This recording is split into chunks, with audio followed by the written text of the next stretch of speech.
оттуда, с Авдеевки.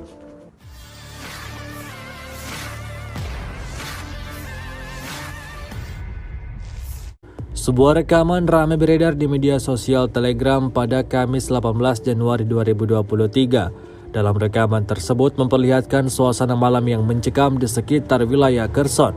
Bom cangkang pembakar diluncurkan anggota militer Vladimir Putin pada posisi pasukan Ukraina yang diduduki sementara di Kherson. Bak kembang api tampak dalam rekaman cangkang pembakar Rusia hampir menutupi semua langit wilayah tersebut. Akibat dari peristiwa ini, pasukan Ukraina diketahui alami kerugian besar. Hari ke-329 Rusia melaporkan 372 pesawat Ukraina dan 200 helikopter, 2.891 kendaraan udara tak berawak, 401 sistem rudal anti pesawat dieliminir sejak awal operasi khusus. Dari kubu Kiev, Kementerian Pertahanan Ukraina melaporkan 870 tentara Rusia dieliminir dalam 24 jam terakhir.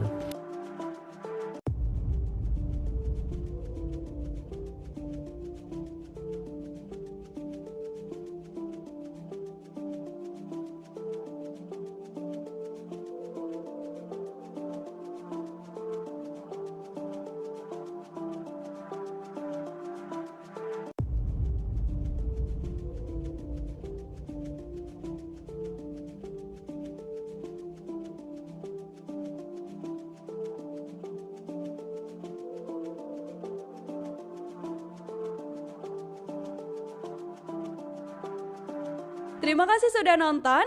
Jangan lupa like, subscribe, dan share ya.